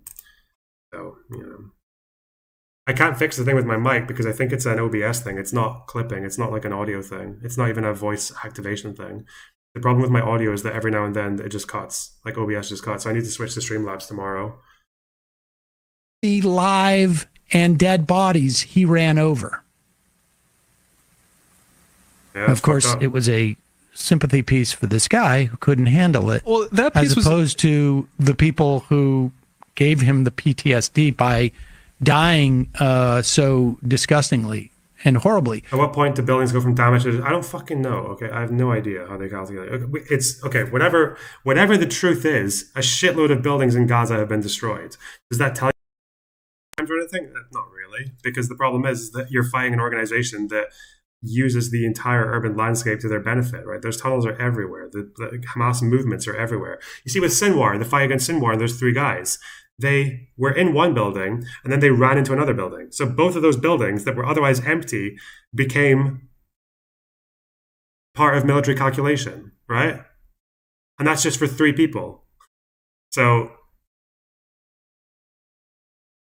I think before they were even Hamas, Mujamma al-Islamiyah controlled like more than half of the mosques in Gaza. So when they're the government for 20 years, it makes sense that they would control a shit ton of buildings and have access to them. And that's not even to mention them moving between buildings after the evacuation and having tunnels underneath a lot of the buildings. So if you're fighting a war against Hamas, you're going to expect a shitload of the buildings to get destroyed. But, that's what it is. But my point being, this argument, if they wanted to, I mean, like, imagine a German officer. I don't know how I feel about this. When did this say that civilians are valid targets whilst responding? When has Hans Theater said this? He hasn't said this in this clip, has he? You rounded up Jews. You put them in the Warsaw Ghetto. You kept them in there for months and then started taking 7,000 out a day, ostensibly to send them to a work camp. It was the death camp. We charge you with genocide. Hey, nobody in the Warsaw Ghetto had an airplane. We could have just blown up the entire thing if we wanted. Imagine that would be the defense. Imagine that would be the defense. People would just say, are you out of your mind? Are you out of your mind? They misinterpreted what he said. But yeah, because he almost said that occupied people can resist in whatever way they want to. It's just another cringe Warsaw Ghetto and Ben Shapiro being a fucking dipshit as well. I don't care.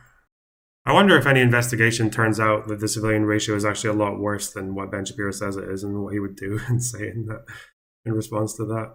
Ethan and Ela. This is from the stream? Or is this from... This is from the stream. Okay. Personal feeling that I've had with Hassan that I can't really get past is his dismissiveness of the rapes that happened. He acts like they didn't happen, acting like rapes didn't happen, and he's just chuckles when people bring it up, or like Kamala Harris said the rapes, and then he laughed and basically his chat started saying that they're all lying, and he kind of like expressed, I mean, he doesn't believe the rapes happened. It's not even debatable. Mm-hmm. Which again, it doesn't justify anything Israel's doing. That's the problem. That's what people can't fucking like hold 2 ideas in their head at the same time. Hey. Okay. It doesn't justify. And in fact, this conversation we would have moved past a long time ago if it wasn't for people constantly accusing these women who were raped of lying. Like, I can't how does imagine that further their cause? I can't imagine anything worse, honestly. Somebody that's been through so much. There are people that have survived the Nova festival, and a girl just killed herself. I don't know if you read that yesterday. No, I haven't. A survivor. There you go. It doesn't justify. Because I saw one girl talk about how out of everything that she went through, the hardest thing for her is still hearing the screams of somebody that was raped next to her that she couldn't do anything about, and she felt so guilty. I don't know if this is maybe is the same person that you're telling me now. I don't know, but have you seen the video with the Houthi song was played in Israeli news? That is very funny. There's a guy that was raped. There's a lot of stories. And like, dude, again, doesn't justify anything Israel did. And I also sympathize. I know that there's fucking Israelis pieces of shit that are that have raped Palestinian prisoners and shit. Like, fuck that. Like, I have no problem admitting that, and that's a problem. That's a huge fucking problem. It's disgusting, right? Why deny it though? How does that benefit your cause? How? This is the audience capture that he's under. He can't deviate from a single point because he knows he'll get shit. He can't say that the rapes happen because he'll be eaten alive by his audience. How does that benefit your cause? In fact, the opposite. He laughs. So yeah, it's fucking gross. And ultimately, the way he decides to just move on from this is to accuse me of being crazy. No, I guess Hassan's going to say, oh no, I think they did happen. I'm just saying it wasn't the same widespread systematic spree that it was made out to be or whatever. That's what he'll say. But then Kamala says something just like, oh, women were horribly raped. Why do you laugh? Why do you sneer? He doesn't even like them being brought up. So, And many other circumstances, the likelihood that... He's watching himself. Why would you do that? Who does that? The Nova Festival and many other circumstances, the likelihood that there wasn't... Your mic cable, it's not a fucking mic cable. It's my OBS, okay? Get used to it for one day and we'll see if we can solve it tomorrow, okay? First-hand accounts on rampant sexual assault in the way that the original coverage entailed that didn't meet the muster, like the normal standard of the New York Times reporting. There are some reasons for it because this was, for all intents and purposes, as far as the Palestinian resistance goes, a operation that was, in their own words, much more successful than they had predicted. They thought that there would be a lot more resistance overall, and that once the dam broke, there was a ton more violence than a quick in and out operation where they would be able to capture some prisoners of war as hostages in an effort to bargain, in an effort to... Prisoners of war, bro. It's random civilians are not prisoners of war. Anyway, how does that get them off? It's like saying, oh, they had more acts, they had the area than they thought they would, so they just killed a bunch of yeah. Makes you wonder why Israel doesn't do the same thing when they have unfair access to Gaza. But, okay. Yeah. So there's that. Okay. Hey, just so you know, Hamas had unfettered access to those sites for 8 hours before they had to fight with the military. I'm using the laptop mic. They had unfettered access to the Nova site, at least, for between 6 and 8 hours. I think it was 8 hours when the IDF arrived. The fact that they were able to commit sexual violence in at least 5 locations, to a fairly extensive degree in at least 3, and all of that happened in less than half a day. Because the fighting that continued for the next few days was just a few militants fighting with soldiers in kibbutzim. Most of those atrocities that we saw all took place within the first 8 hours or 12 hours. Isn't it amazing that they managed to accumulate that many atrocities in that space of time? I don't think anyone ever brings that up as well. The fact that it was that much of it in such a small space of time. The fact that it was that many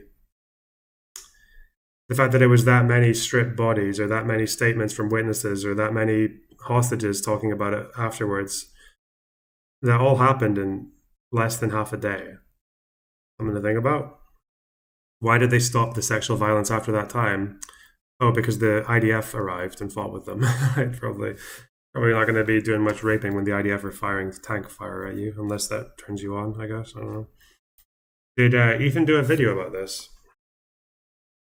Hello, once again, Hi, I'm from Serbia. It happened but wasn't systematic is used here to downplay the Srebrenica genocide is an extremely common tactic.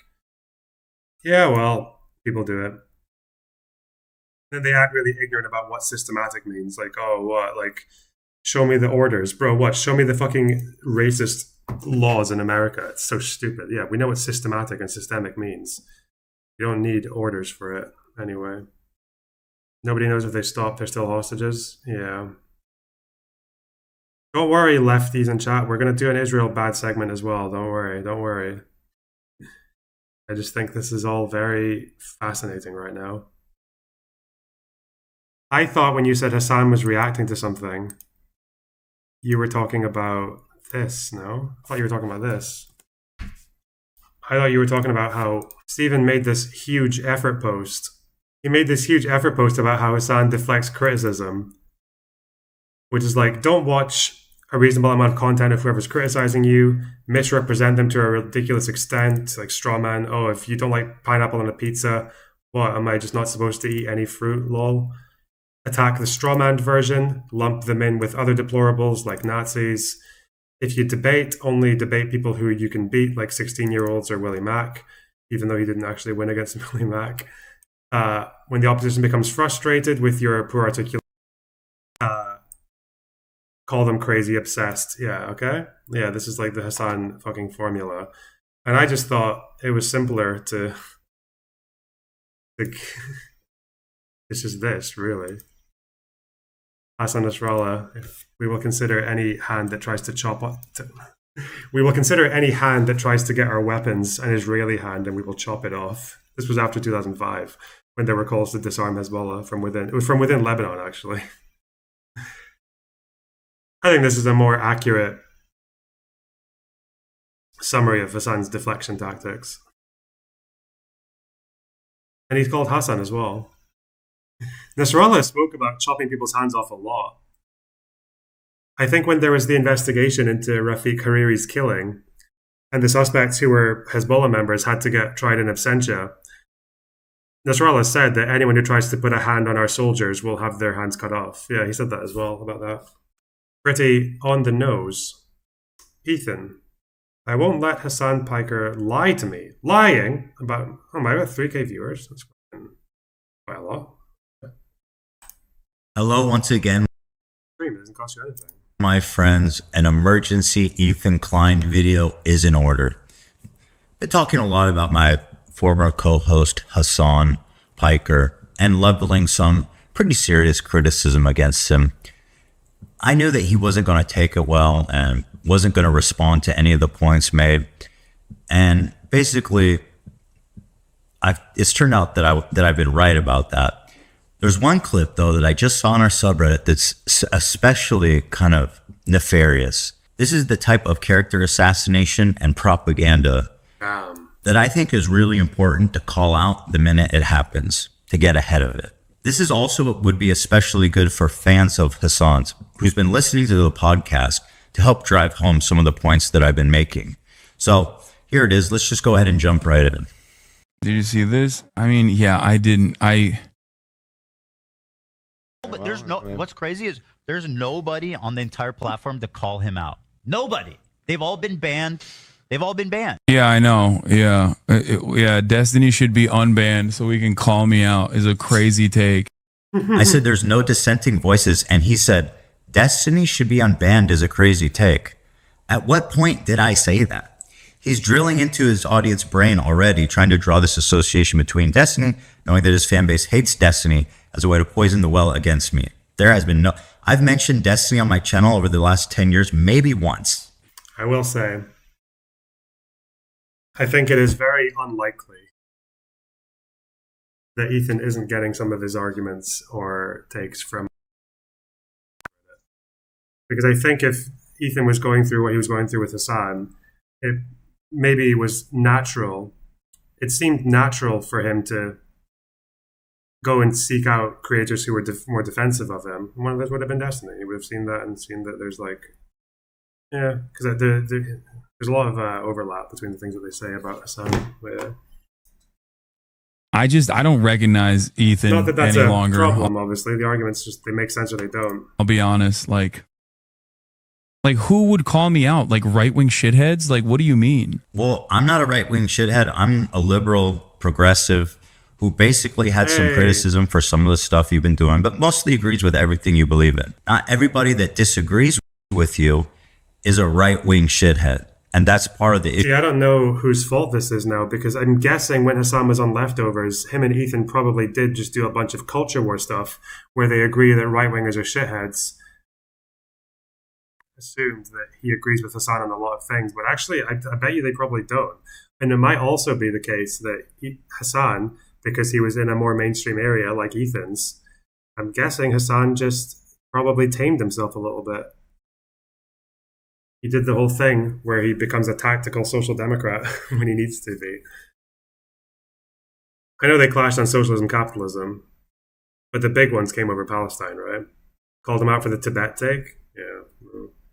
Defending Second Thought and the deprogram guys. Yep. Anyway. Issue that we're having here. This is, once again, he's trying to put me in the bucket with right-wing shitheads. Not only that, but I do get fucking yelled at all the time. Who do you want? Like some fucking weirdo Nazi? He needs the Nasrallah clip.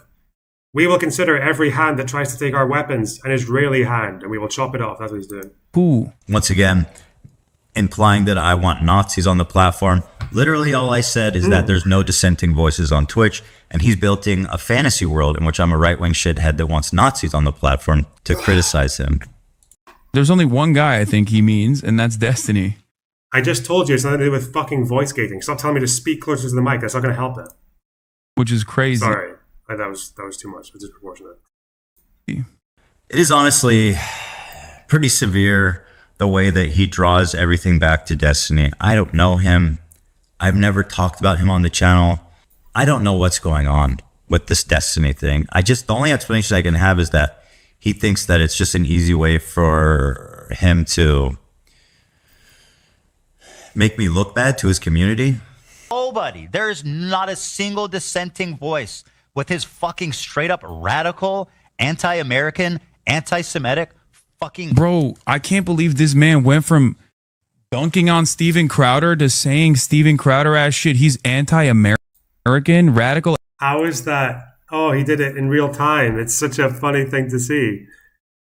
He's considering it an Israeli hand and he's ready to chop it off. Steven Crowder. Bro, sorry, there's nothing mutually exclusive about being progressive and not liking these and shit. People to support them.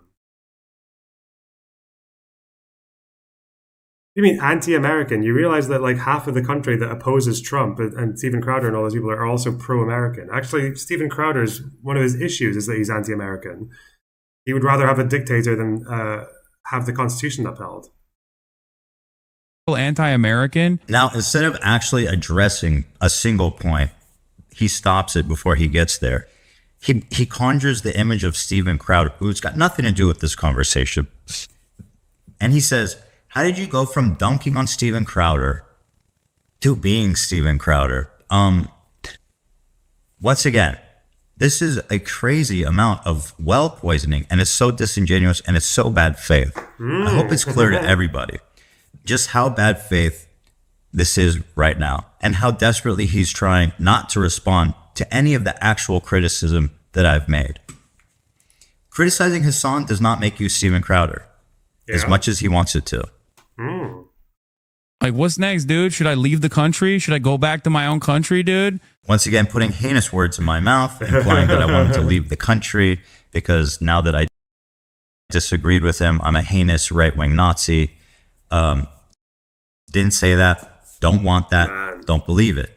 But he's trying to build this image of me in his audience mind to turn them against me and to not listen to any of the legitimate criticism that I've leveled against him. The fuck is this? This is the reason why I didn't want to watch a single fucking clip of Ethan, because I feel like I'm gonna lose my goddamn mind. Okay, not because I'm like escaping accountability. Like, come on, dude, come the fuck on. You think I haven't heard these fucking talking points a million times over? If Hassan could at least just respond to the point, GPU, instead of saying I'm Steven Crowder, I'm a right-wing Nazi, I want to kick him out of the country. Just talk about what I'm saying. Can we try that? Chrome is heavy. Over. I know the fucking subreddit that you basically scraped these fucking bottom of the barrel talking points from. I know. I hear it all the time from his pathetic fucking fans that come in here and hit me with it every single fucking day. The real reason why I don't want to fucking watch these videos is because I don't want to like lean into the fucking mania that he is expressing every single damn day. Because Discord's a bad I one. genuinely have no idea what he's talking about. Presumably, he's once again trying to tie me with Destiny, but I really don't even know. I don't know what's happening here. All I know is he's not responding to any of the points I made. Because I think it's utterly irrelevant in the grander point that Israel is committing a fucking genocide, that Israel is an apartheid state. And I think it's like very selfish to have a conversation about my radical anti-American views over and over again. You would never say this about any other issue. You would never. Like if someone, imagine attacking a fucking homophobe in America and they're like, oh, what? You're saying this when they're committing a queer in fucking Uganda. You would never say that. Yeah. This is a logical fallacy that you'll see Hassan leaning on pretty frequently here. A what? And what he's saying is because there's a genocide happening in Gaza, he shouldn't be accountable to talk about anything else because this terrible thing is happening. But again, I'm not talking about Gaza. I'm talking about Hassan. And he's done this. He's doing this smoke and mirrors where he's sidestepping my criticism and putting it like I'm trying to take away attention from Gaza. The truth is that we're smart, thinking, feeling beings. And we can hold two thoughts in our head at once. We can chew bubblegum and walk. And frankly, we all know that. And so this is a really cheap way of essentially avoiding accountability or avoid talking about anything he wants. It's very disingenuous. Except plenty of people do, okay? Steven Crowder, Ben Shapiro, Tucker Carlson, Fox News. Ethan is all Once again, people. I've talked about this quite a lot, and he's isolated one part of me saying that I think he's doing anti-American propaganda. And what he immediately does is he takes that and he associates me immediately and directly with who do you say? Ben Shapiro, Tucker Carlson, Steven Crowder. I mean, these are all people that I despise, who have openly criticized, who I think are just a blight on this country. And once again, because I disagree with him on some issues, now I'm basically Tucker Carlson. I mean, can you believe that leap in logic? And now you're... Do you think it's possible that Hassan his conduct stems from him being genuinely dense, or is it intentional and malevolent? No, he is. I mean, he is dense, but no, this is intentional. Person to do. These tactics are just. Honestly, I feel like it's just it's like a Marxist-Leninist thing. I feel like they've done this since the beginning for the last 100 years. Is this kind of everyone's reactionary? They do that. It's like an ideological thing. But I think Hassan is one of the people who's I think he's motivated by things that. He's also just very well motivated by, if this gets me what I want in the most efficient way possible, I'll just keep doing it. And I think behaving like this has only ever rewarded him, so I'll just keep doing it. Favorite, Destiny. A person who has literally told me to go back to my own country. Okay? A person who has fantasized about executing me. That's terrible. I've never said that. I didn't talk about Destiny. Why are you talking about Destiny when I've articulated points that are very easy to digest and respond to? But he's going on about how Destiny told him to get out of the country and Destiny fantasizes about murdering him. And I'm saying, well, that's all terrible. But what's that got to do with me? He's poisoning the minds of his audience, trying to, once again, associate me somehow intertwined with Destiny, even though I've mentioned him maybe once in 10 years. I have never talked about this man. A person who has... Actually, the only time I've talked about him is in the context that I used to watch him play StarCraft 2. Like, it's not even political. It's just like, oh yeah, I used to watch him play StarCraft 2. 15 years ago. Okay, a person who has fantasized about executing me numerous times over. A person who has had prominent Nazi figures on his broadcast talk about killing me. Do you think Ethan is avoiding Destiny to strengthen his argument? I think Ethan is probably watching Destiny or getting more that he's laying off. Yeah, that's probably true. And yeah, it's probably in his interest to downplay that. Yeah. I mean, it might not be. Again, it's hard to say because a lot of the arguments that Ethan makes are actually just also incredibly obvious. That's why when I've heard him use arguments that I make, I do think it's like, oh, are you having a peep at the Destiny sphere? I guess, which would include me. But no, it's also just like it's also just obvious. These things are obvious. Didn't it get proven that he was getting clips on the Reddit? Which would make sense, because if you want to have a go at Hassan, you would go to the most reliable Hassan scholars, which is DGG, right? Yeah. I don't know if they're like talking behind the scenes or anything like that. I don't think there's anything here that's showed that they are. Prominent Nazi figures who hate you too. Now you like Destiny? Really? I have not said anything about Destiny, but okay. Fucking Sam Hyde doesn't like you either, dog. I didn't say anything about Sam Hyde either. Once again, I don't know what's happening. That's so crazy. That's the craziest part. Like, how do you not recognize that these people who fucking call for your death and have said horrifying shit about you over and over again, now you are aligned with, now you're reposting fucking Keemstar and shit. That is a terribly bad faith recounting.